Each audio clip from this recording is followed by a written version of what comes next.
मुस्लिम लड़का और ईसाई लड़की की मोहब्बत का अजीब वाकया। अमेरिका में एक मुसलमान नौजवान दफ्तर में काम करता था। उसी दफ्तर में काम करने वाली एक अमेरिकन लड़की से उसका ताल्लुक बन गया और उसकी मोहब्बत उस लड़की से इतनी ज्यादा बढ़ गई कि उसने महसूस किया कि अब मैं उसके बगैर नहीं रह सकता। लिहाजा उसने उसके माँ बाप को पैगाम भेजा कि मैं आपकी बेटी से शादी करना चाहता हूं। उसके माँ बाप ने लड़के से कहा, हम अपनी बेटी की शादी तुमसे करवा तो देंगे, मगर हमारी एक शर्त है कि हम ईसाई हैं और तुमको भी अपना दीन छोड़कर ईसाई बनना पड़ेगा। माँ बाप से ताल्लुक खत्म करना पड़ेगा।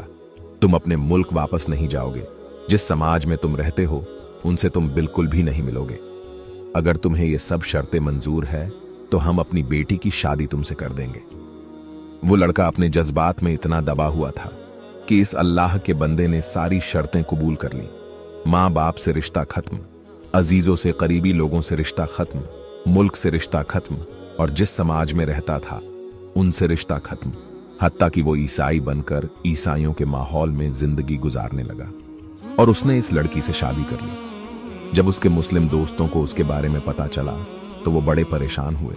कभी कभी वो उसको तलाश करने की कोशिश करते, मगर वो लड़का अपने दोस्तों से मिलने से भी घबराता।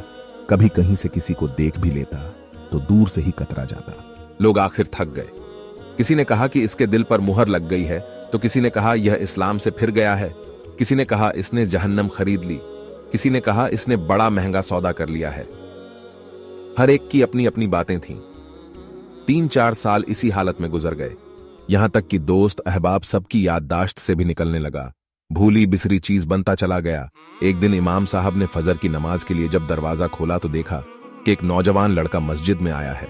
उसने वुजू किया और नमाज की सफ में जाकर बैठ गया। इमाम साहब बड़े हैरान हुए। उनके लिए ये बात बड़ी अजीब थी। इमाम साहब ने नमाज पढ़ाई और उसके बाद उस लड़के को सलाम किया। फिर उसको लेकर अपने कमरे में चले गए और मोहब्बत से पूछा कि आज बड़ी मुद्दत के बाद आपकी जियारत नसीब हुई है। उस वक्त उस लड़के ने अपनी हालत बताई कि मैंने उस लड़की की मोहब्बत में अपना सब कुछ कुर्बान कर दिया।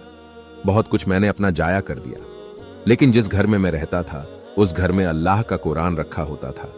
मैं जब कभी आता जाता और उस पर मेरी नजर पड़ती तो मैं अपने दिल में सोचता कि ये मेरे मौला का कलाम है, ये मेरे अल्लाह का कुरान है और मेरे घर में मौजूद है। मैं अपने नफ्स को मलामत करता। अमाल तो मेरे बुरे थे, लेकिन दिल मुझे कहा करता नहीं। जिसका मैंने कलिमा पढ़ा मैं उससे मोहब्बत करता हूं, उसकी निशानी मैंने अपने घर में रखी है। इसी तरह कई साल गुजर गए।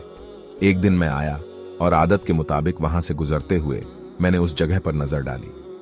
मुझे कुरान नजर नहीं आया तो मैंने अपनी बीवी से पूछा कि यहां एक किताब हुआ करती थी, वो कहां है? तो उसने कहा, मैंने घर की सफाई की थी, उसमें गैर जरूरी चीजों को फेंक दिया है। उसने कहा, उस किताब को फेंक दिया है।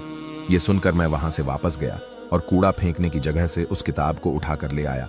जब लड़की ने देखा कि यह बहुत ज्यादा इस किताब का एहसास कर रहा है तो वो भी सोचने लगी कि आखिर वजह क्या है। तो लड़की ने पूछा, आखिर तुम इस किताब की इतनी फिक्र क्यों कर रहे हो? लड़के ने कहा, बस मैं इस किताब को रखना चाहता हूं। उस लड़की ने जब देखा कि यह किताब तो अरबी में है, कोई ना कोई ताल्लुक इसका इस्लाम से है, तो उसने कहा, देखो इस घर में या तो ये किताब रहेगी या फिर मैं रहूंगी। तुम्हें इसमें से किसी एक के बारे में फैसला करना होगा। वो कहने लगा कि जब लड़की ने ये कहा तो मेरे लिए ये जिंदगी का अजीब वक्त था। मैंने अपने दिल से पूछा कि तूने अपने ख्वाहिशात को पूरा करने के लिए वो सब कुछ कर लिया जो तुझे नहीं करना चाहिए था।